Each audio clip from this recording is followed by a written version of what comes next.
Dr. Watson, would you kindly close the door behind you so that we can limit the price of your carelessness to merely hours of work rather than days? My apologies, Mr. Holmes. I found myself rather taken aback. I saw tidier houses in war-torn Afghanistan. Are those my surgical needles? I ran out of tacks and the matter required immediate attention. Was that my supper? Plainly not, for I was the one who ate it. I set it aside for this evening. And for that I am grateful. Is that my bed? Watson, since you've proven yourself a master of observation, might I ask you to apply your skills to a more pertinent question? Namely, the whereabouts of today's newspapers. They are the key to everything. The newsboy is usually reliable. Medically speaking, I often find that the key to everything is good sleep. In a bed. Your papers are here, on the table. I don't see the Strand. Where is it? Pardon me? I am on the precipice of uncovering a pattern of crime across London spanning many months and involving many men. The missing paper cannot be a coincidence. That's preposterous. My dear fellow, life is infinitely stranger than anything which the mind of man can invent. Well, life used your newspaper to wipe its posterior, so after that unpleasant discovery this morning, I disposed of it. But in lieu of the Strand, perhaps I can deliver you something equally tantalizing. I have just returned from a patient of mine, Captain Stemwick, who... No, that will not do. Grab your coat, Dr. Watson. Let us hope nobody has collected the dustbin. Sorry, Mr. Holmes. I just sold my last paper. Blast. Then why are you still here? Boss pays by the hour. No sense in returning early. You're a bright child. I presume you see everything that goes on around here? Nothing gets past me, mister. Then tell me, did you notice anyone suspicious at my door this morning? Like the man with your newspaper? Precisely. What do you know? I know the value of a shilling. Dr. Watson? Cool, now I can take the day off. Did you see what he was up to? Nah, not really. I saw him approaching your house, but I had a customer. Then there was a loud bang. I ducked down. Not because I was scared, because I wasn't. I had to protect the merchandise. And all I could see was him kneeling at your door. Which way did he go? Not sure. I was distracted by customers. Sorry. Can you describe the man you saw? He was carrying a lot of books. Up to his chin they were. Never heard of a well-read assassin. Looks can deceive. Hence the appeal of disguises. All right. You earned your shilling. That'll be all. Thanks, Mr. Holmes. Maybe I could be your eyes and ears, if you have more shillings. Mr. Barnes, a word.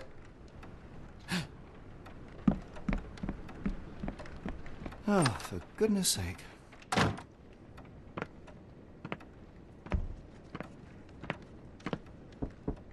Who goes there? Sherlock Holmes. Now will you please... Mr. Holmes. Golly, I did not see you come in. Would you care to answer some questions for me? Well, I wish I could, but I am deep in the weeds with work. How about we reschedule in a month or two? Come now, Mr. Barnes. It will only take a moment. Really deep in the weeds with important things. Well, help yourself to any book. Just take it to pay later. I trust you, Mr. Holmes. Mrs. Fleming, you look particularly lovely today. Is there a reason? Does a woman need a reason to look or feel beautiful? No, but your distant look suggests you seek one man's gaze in particular. Who told you that? Nobody. Merely a keen eye and some simple deduction. Well, I'll kindly ask you to keep your keen eye to yourself, Mr. Holmes. One of these things is not like the other. Come again? The cactus. Those fearsome spines can prove a devil to remove. And the sap is often toxic. And a rose thorn can give you tetanus, but we still grow them. The cactus seems comparatively harmless, though you have me thinking it must be valuable. I was under the impression that you knew its price already. Your guess is as good as mine. The first time I saw this cactus was when I came back from my break. What do you make of the flowers in Barnes' shop window? Well, they could use a bit of water. Do they mean anything to you? Mean anything how? I'm not sure I follow, Mr. Holmes. Why do you think they're there? Are you suggesting the flowers are for me? It seems likely, does it not? Oh, I hope you're right. Are you familiar with Mr. Barnes? Yes. No, not really. Well, in a way. What on earth does that mean? I know who he is, of course, but we haven't shared much more than a look. A look? Yes. Each morning I go for a walk in the park with my dog, and most days I spot Mr. Barnes there with his new puppy, so we see each other. Actually, we once met briefly while our dogs played. He was quiet and seemed unsteady as he approached, but since then, we've never spoken. I often see him staring through the shop window. Sometimes I wonder what he thinks about that would etch such longing onto his face. Mr. Barnes, I know what you did, and I know why you did it. I'm sorry, Mr. Holmes. I can't hear you very well from behind the door. You ordered a cactus from the plant catalogue and then left it for Mrs. Fleming as a gift. You place flowers in the window to get her attention and wear high heels to appear taller and more desirable. You are her secret admirer. I couldn't read this morning's edition of The Strand because it was covered in soil and spines. I know you dropped a cactus on it and then fled. Barnes, it's Dr. Watson.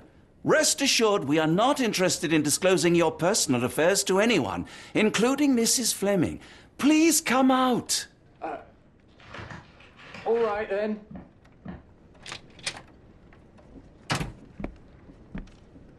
So, you know what happened then?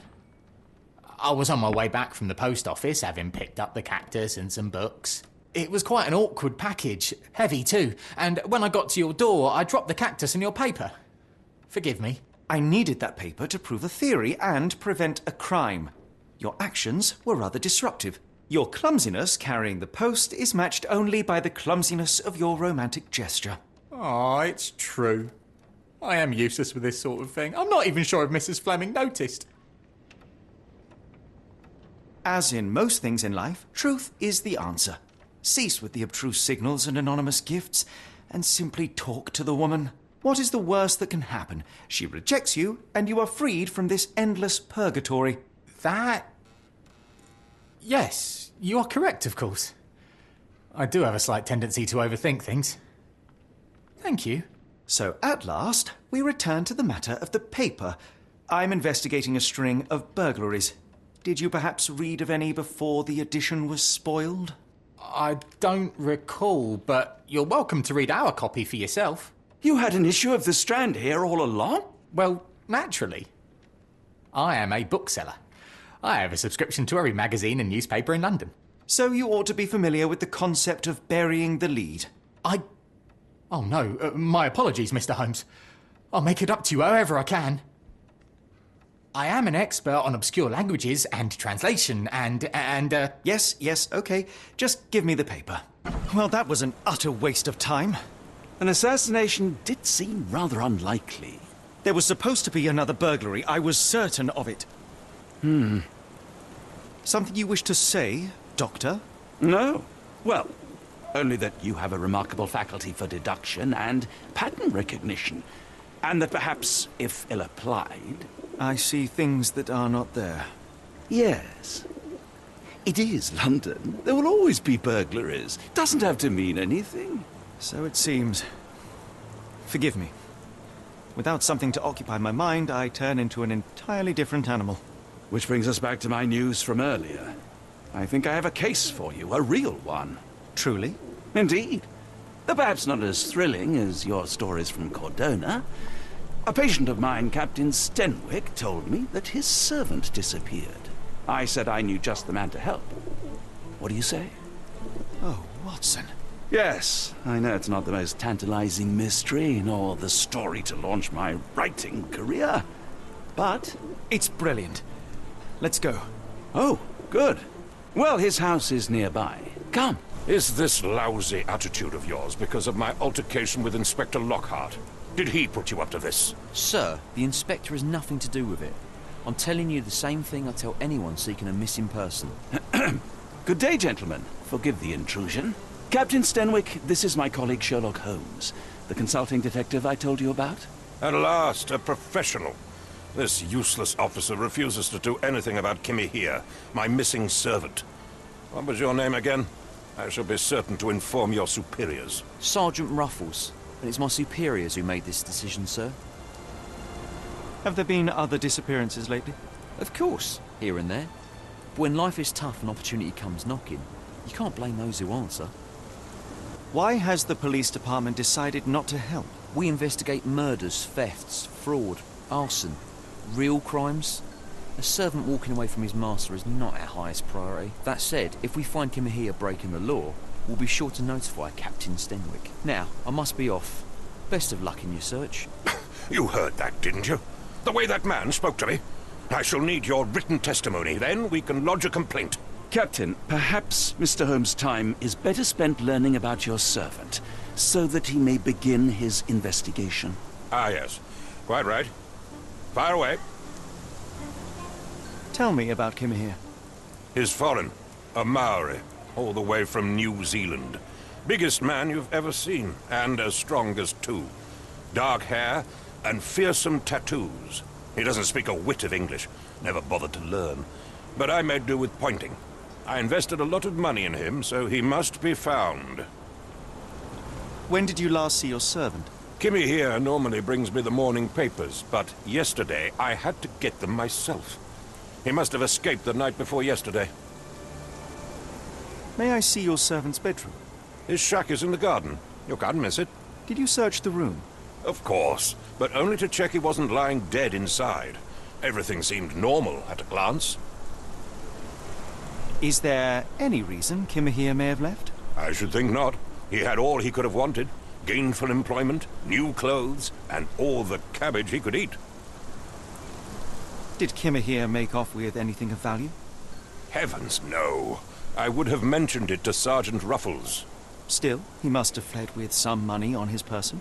No. I kept his wages in my safe. For security. I take it this is the first time Kimahir has vanished? Undoubtedly. The man seemed terrified of the city. I think it was all the noise. He never left this estate. Should he cause any damage, I will bear the responsibility, for it was I who rescued him from savagery and brought him here to England in the first place.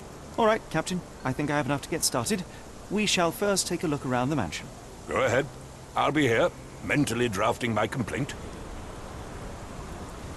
The door to your garden has an interesting lock. Yes, I have uncommon locks on every door of my mansion. It makes them harder to pick. Kimmy here and I both had a set of keys. I'll need to borrow them. No, you'll need to do what I tell you to do. Examine the garden. I came across a pile of Hessian clothes in the shack. Are they Kimahir's? Yes. I had to give him something to clothe himself. He seemed unfazed by his bare skin, but I found it distracting. Do you happen to know Kimahir's shoe size? I wouldn't have the foggiest. But I'm sure it was enormous. Not that it matters. He spent his life barefoot. Despite my best efforts, he simply did not take to shoes. Has Kimahir ever indulged in tobacco?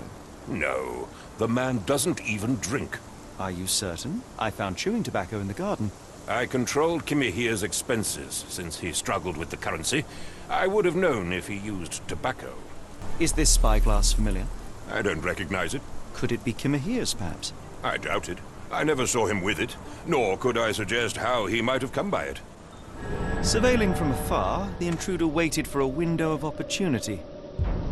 When Kimahir went to sleep, the man crept up to the shack and slipped narcotics down the chimney pipe, then blocked it with a cloth. Kimahir inhaled the sedative and fell into a deep sleep. The intruder tried to move him, but the man was heavier than expected.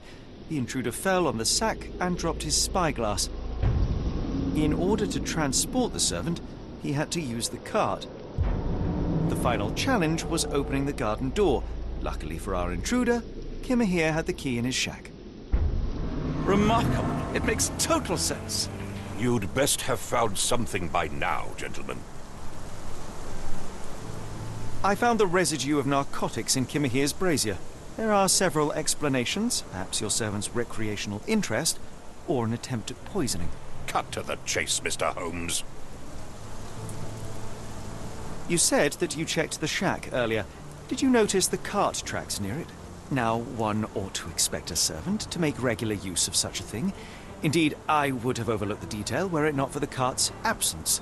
If, as you say, Kimahir never leaves your estate, then where did it go?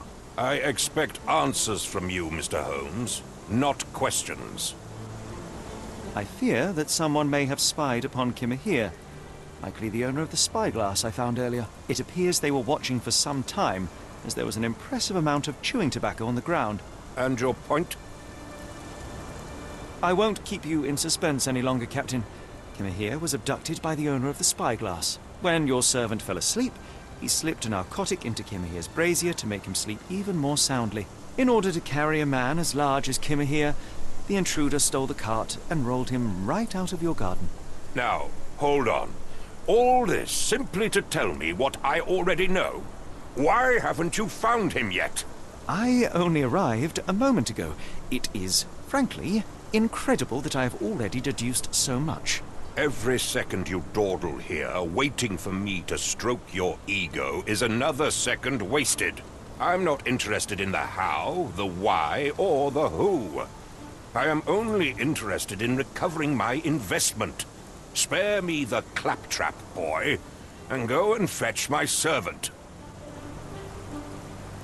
Truly, there is no better evidence of a man's nature than the way he treats those who help him. And you, sir, are a brute. The cruelty of your ignorance about the Maori people, your selfish attitude to a man's kidnapping. The point is, Captain, we're telling you this for a reason. The intruder fled through the garden door, and we need a key to follow his trail. Well, then you should have led with that. Here you go. I hope you'll return soon with good news. And in the meantime, please teach your companion the art of brevity.